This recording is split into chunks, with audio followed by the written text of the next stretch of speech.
I am delighted to be joined by Madelaine Jones today, Portfolio Manager for European Senior Loans and CLO Strategy at Oaktree Capital. We are very excited to discuss about the European CLO market, which has grown a lot over the last decade and is a significant focus for us at Oaktree. Yeah, thank you, Caroline. It's great to see you and great to be here. I've got a few questions for you. CLO issuance has been extremely high this year. What are the factors behind this? So high. It's been a really busy year. Year to date, I think we're 47 billion issuance, which is, just to put that in context, last year before was around 26 each year. So a big step up and a record year thus far. So I think the key reasons for that, two ingredients which have really worked in the favour of CLOs. The first one being the CLO liabilities, and the cost of those liabilities has come down quite dramatically. So if we row back to the back end of last year, the AAA, which is the biggest component of the CLO debt stack, that was pricing around Euribor plus 190. Today, your average CLO is pricing around 130. So the debt costs have dramatically reduced. The second key ingredient is how much the assets are paying us, and they are actually relatively still very healthy. So whereas we've seen spread contraction in many parts of the credit universe, the loan market in Europe has seen less of that. And all that is to the great benefit of CLO equity. So the CLO equity demand has increased quite considerably this year. So how does CLO equity fit in? Well, let's try and go back to the basics. So a CLO is really a loan portfolio. So a portfolio of loans issued by companies, senior secured, so ranking first tier, first lien, floating rate, average quality of B, an actively managed portfolio by the CLO manager. An SPV holds the loans and it purchases the loans by issuing rated CLO debt tranches in the securitization market. Underneath the debt is a tranche of CLO equity. So the CLO equity sits underneath and it's the first loss tranche. And the way the economics work is every quarter, the loan assets are paying us a margin over Euribor. We collect all of that income. And the first thing we do is pay the debt costs because they're paying Euribor plus debt costs. So we collect all the income, we pay the debt costs.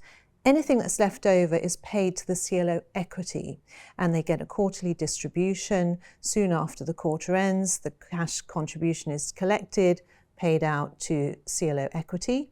And at the end of the CLO life, all the assets are sold down, the debt structure is collapsed, and the residual is left for the CLO equity. Okay, interesting. And is it fair to say that CLO equity offers a very different proposition to other high-yielding corporate investments? It does. I like to reflect it against parts of the asset universe that investors are much more familiar with. Two in particular, private equity, of course, generating high yield returns for their investors. It's a very similar asset pool. Most of the loans that we purchase are leveraged buyouts, so they are actually owned by private equity. The interesting thing is the returns. So we're both targeting this high yield component. The private equity returns, they are mainly back-ended. So really it's about your exit multiple. You wait until exit many years and then finally you get to see the benefit of your return and that purchasing acquisition price being absolutely right.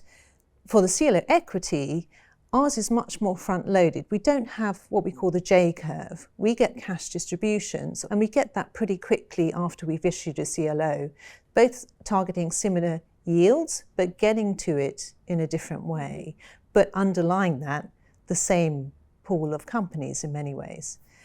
The other asset class I like to point to, which has been so very, very pertinent right now and growing so much, is private debt universe. The main difference here is around liquidity. So our asset pool in CLOs it's broadly syndicated loans, it's actively managed, it's liquid and tradable.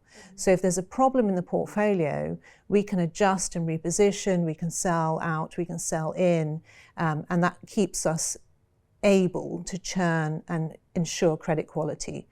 With private debt, you have to be sure on day one that the quality is good to get your return, because it's much harder to come out of that position if it subsequently gets into trouble. Another interesting thing for private debt is that so much of the yield depends on the rate environment, whereas CLO equity is what we call an arbitrage product, much more about the spread differential between the assets and the liabilities.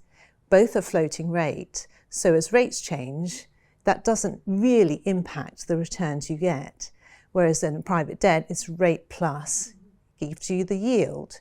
So that arbitrage principal component of our return, I think, is quite interesting, especially in an environment where we're probably seeing the ECB reducing the rates and Euribor reflecting a lower rate environment.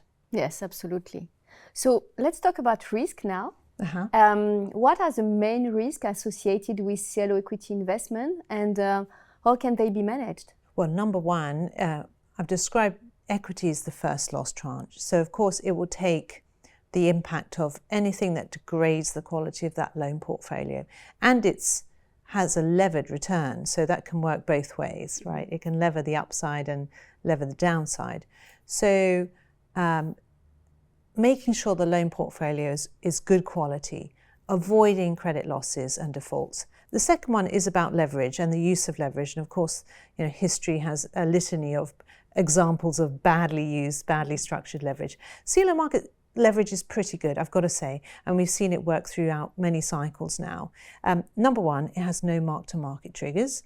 Number two, it's long-term and it's locked up. And the combination of these means that the manager is not forced to liquidate a structure at a time the manager doesn't think is a good time to liquidate. In fact, there are terms within debt liabilities which keep managers on a good path, on a risk control path that we think is appropriate. It controls, your ability to acquire too many CCCs. It requires diversification by issuer, by sector, by geography. Some very good things which have led to CLO manager default rates being quite a lot lower than the loan market in general. So I think all in all, that debt structure works very well. So what is needed for effective investment in CLO equity? Yeah, we've spoken about the CLO equity being the first loss. So number one, focus on credit loss avoidance. That means have a good team of investment professionals, well seasoned, they've seen credit cycles, long tenured professionals. That's what I'd be looking for. Secondly, structuring expertise. The CLO debt market, as we've seen this year, it can cheapen quite considerably. If you have structuring experts who are watching that market, after a year and a half, most CLO debt structures can be reset, refinanced, or called down. So a good structuring team will take advantage of that tightening and reset their structure. They'll also make sure all the terms are adequate for a CLO manager to be able to actively manage and extract value for the equity in many different ways where they see fit. Okay, thank you, Madelaine. And thank you all for joining us. I hope that you found this video a useful way to learn more about this exciting market.